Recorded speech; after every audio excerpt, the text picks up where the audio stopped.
good morning. Today is Tuesday, November 22nd. I'm Danielle Wiggins with your 3 News Now morning update.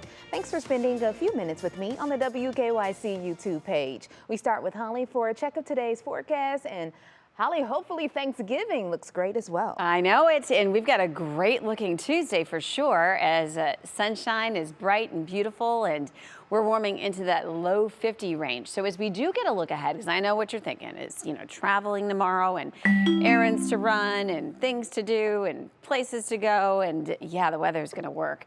Mostly sunny skies for tomorrow. We're planning on highs in the 50s again. We'll end up in the 50s on Thanksgiving, but we are going to see more in the way of cloud cover. But hey, nothing that's going to keep us inside. We could play some football and take those walks after dinner and get the kids outside.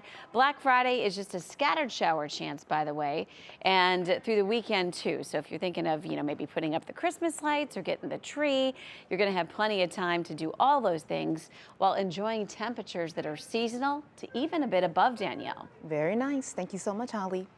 And we are following breaking news this morning. The president and CEO of MetroHealth, Akram, has been terminated. An investigation found that he had authorized nearly $2 million in bonuses for himself. Boutros has been president and CEO of MetroHealth for nearly 10 years and decided last year that he would retire at the end of this December. However, we've learned that he will not finish out the rest of this year. And the community continues to mourn the death of Cleveland firefighter Johnny Tetrick, killed in the line of duty. Dozens of people gathered in a show of support to watch a procession honoring the fallen firefighter as his body was taken to a local funeral home. And details about Tetrick's service have been released. Calling hours will be this Friday at Willoughby Hills Friends Church from 1 to 4 p.m. and again from 6 to 8 p.m. The funeral service will be Saturday at Rocket Mortgage Fieldhouse at 11 a.m. Both the calling hours and funeral service are open to the public. And bond has been set for the man accused of killing Tetrick. A judge set a $500,000 bond for 40-year-old Leander Bissell. He is charged with aggravated vehicular homicide in connection with the case. A preliminary hearing has also been scheduled for November 29th.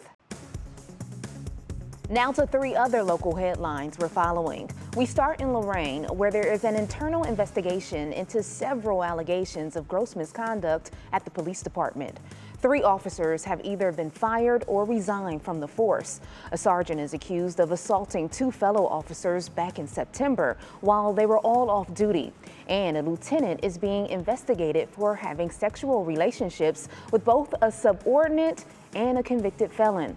Lorain's police chief recommended that Lieutenant Tabitha Angelo, Sergeant Ken Zapolsky, and Officer Carlos Trujillo be terminated. 2 of the officers have already resigned. A Kent man who attacked a woman after using a racial slur has been sentenced. Andrew Walls will spend 180 days in jail, and he is required to pay a $250 fine and will be on probation for 2 years. So you may remember this video here of the attack, and it was recorded on cell phone video and went viral. Walls pleaded no contest last month for punching Cameron Morgan in the face outside an Akron bar. Morgan went to the hospital with a bleeding lip and a concussion.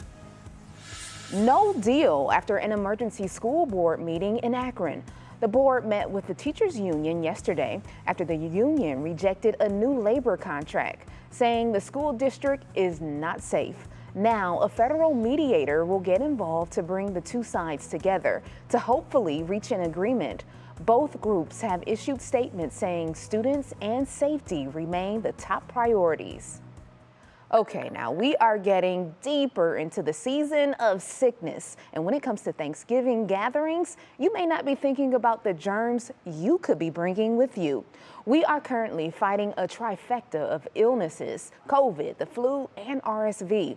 According to health experts, it's not too late to get your COVID and flu shots because you'll start to develop antibodies. It's not complete immunity, but it means you're better protected, which in turn will protect those at a higher risk for serious illness. And don't forget those who among us are the most immunocompromised, the very elderly and the very young, who are sometimes are unable to receive the vaccines to protect themselves. Be sure to do your part to protect them. So if you are sick or have a fever, this is the year you should consider staying at home and, of course, keeping those germs to yourself. And the city of Cleveland is giving an update on their snow removal program for this season. This is also after last year's disaster on Martin Luther King Jr. weekend. The city says it has 60 plow trucks, plus 37 other special plows, and it can enlist an additional 16 units from other cities should they need it. Meanwhile, the city says it's rebuilding the snowplow tracker website that failed last year, and it should debut in a few weeks.